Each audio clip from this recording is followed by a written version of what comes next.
Assalamualaikum warahmatullahi wabarakatuh. Teman-teman di sini tahu nggak sih bahwa ilmu merupakan suatu hal yang sangat penting dan juga sangat berguna pada kehidupan sehari-hari dan juga kehidupan yang akan datang. Nah, pada kesempatan kali ini kami akan membahas bagaimana sejarah perkembangan ilmu dan juga filsafat pada era Yunani kuno. Disimak baik-baik ya. Pada era Yunani kuno, terjadi perubahan pada pola pikir manusia. Manusia yang pada awalnya memiliki pola pikir mitosentris, yaitu pola pikir yang mengandalkan mitos untuk mengetahui dan menjelaskan fenomena alam. Nah, dari situ manusia berubah pola pikirnya menjadi pola pikir logosentris yang lebih memperhatikan penggunaan kausalitas atau hubungan sebab akibat dalam memahami fenomena alam, sehingga membuat pola pikir manusia menjadi kritis. Hal ini dapat dibuktikan setelah abad ke-6 sebelum Masehi, muncul sejumlah para ahli pikir yang menentang adanya mitos. Mereka menginginkan adanya pertanyaan tentang misteri alam semesta ini, dan jawabannya dapat diterima oleh akal atau dapat diterima secara rasional. Keadaan yang demikian dianggap sebagai suatu detimologi, yang berarti suatu kebangkitan pemikiran untuk meninggalkan hal-hal yang bersifat mitologi. Para ahli berupaya untuk mengarahkan kepada suatu kebebasan berpikir. Kemudian, banyak orang yang mencoba membuat suatu konsep yang dilandasi kekuatan akal pikir secara murni. Dari hal ini, timbullah peristiwa ajaib, yaitu The Great Miracle, yang menjadi penciri dari adanya peradaban dunia.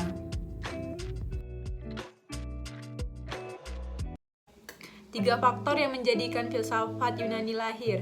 Yang pertama, bangsa Yunani kaya akan mitos, di mana mitos ini dianggap sebagai dari upaya orang untuk mengetahui atau mengerti.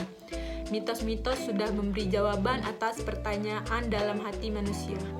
Kedua, yaitu karya sastra Yunani dianggap sebagai pendorong kelahiran filsafat Yunani.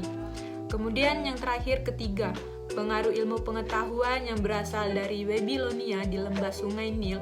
Ilmu-ilmu tersebut dikembangkan dan dipelajari.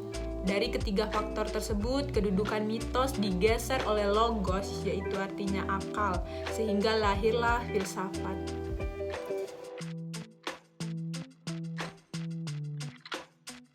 Pada awal kelahirannya, filsafat memperlihatkan diri sebagai bentuk mitologi dan dongeng. Baru kemudian Thales dengan pertanyaannya berhasil mengubah filsafat menjadi suatu bentuk pemikiran yang rasional. Periode Yunani kuno ini sering disebut sebagai periode filsafat alam. Hal ini dikarenakan periode ini ditandai dengan munculnya para ahli pikir alam. Mereka membuat pertanyaan-pertanyaan tentang gejala alam yang berdasarkan akal pikir dan tidak berdasarkan mitos.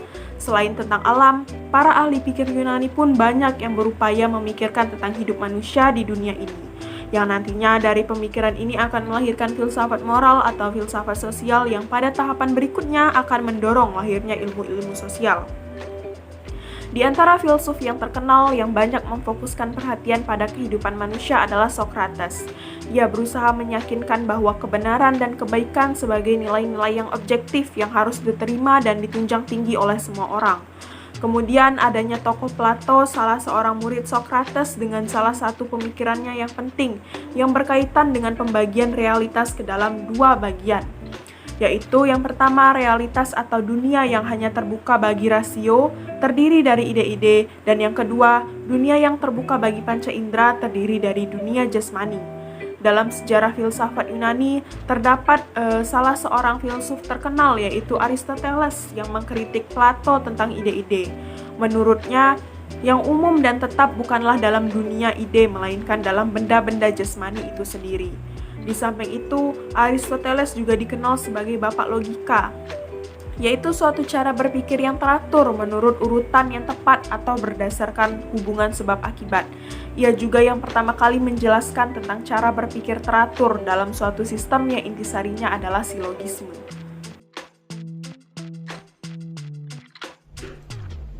Nah, di sini saya akan menjelaskan beberapa tokoh yang terkenal pada masa abad Yunani kuno, yaitu yang pertama Thales. Nama Thales muncul atas penuturan sejarawan Herodotus pada abad ke-5 sebelum Masehi. Thales berpendapat bahwa dasar pertama atau intisari alam ialah air. Thales mengembangkan filsafat alam kosmologi yang mempertanyakan asal mula, sifat dasar, dan struktur komposisi dari alam semesta. sebagai ilmuwan pada masa itu, ia mempelajari magnetisme dan listrik yang merupakan pokok soal fisika. Ia juga mengembangkan astronomi dan matematika dengan mengemukakan pendapat bahwa bulan bersinar karena memantulkan cahaya matahari. Dengan demikian, Thales merupakan ahli matematika yang pertama dan juga disebut the father of deductive reasoning atau bapak penalaran deduktif. Nah, yang kedua ada Anaximandros. Anaximandros adalah orang pertama yang mengarang suatu traktat dalam kesusastraan Yunani dan berjasa dalam bidang astronomi dan geografi, sehingga ia sebagai orang pertama yang membuat peta bumi. Ia berhasil memimpin sekelompok orang yang membuat kota baru di Apollonia, Yunani. Nah, sekian penjelasan dari saya, akan dilanjutkan oleh rekan saya yaitu Jenny. Anaxagoras. Ia dilahirkan di kota Klazomenai, Ionia, atau kemudian menetap di Athena selama 30 tahun. Nah, Anaxagoras adalah ahli pikiran pertama yang berada di berdomisili di Athena, di mana kemudian hari Athena inilah menjadi pusat utama perkembangan filsafat Yunani sampai abad kedua. Nah, pemikirannya yang lintas bukanlah satu, akan tetapi terdiri dari banyak unsur dan tidak dapat dibagi-bagi, yaitu atom. Atom ini adalah sebagai bagian dari materi yang terkecil dari materi sehingga tidak dapat terlihat dan jumlahnya tidak terhingga. Nah, tentang terbentuknya dunia atau kosmos, atom-atom yang berbeda bentuknya saling terkait, kemudian digerakkan oleh puting beliung. Semakin banyak atom yang bergerak, akan menimbulkan pusat gerak atom atau atom yang padat yang disebut sebagai realitas. Seluruhnya adalah satu campuran yang dapat mengandung semua benih-benih di dalam tiap benda. Mengandung benih, indera kita dapat melihat semua benih yang ada di dalamnya. Hanya bisa melihat benih dominan, misalnya kita melihat emas atau yang terlihat emas karena adanya warna kuning. Walaupun benih-benih ini yang lain seperti perak, besi, tembaga terdapat di dalamnya.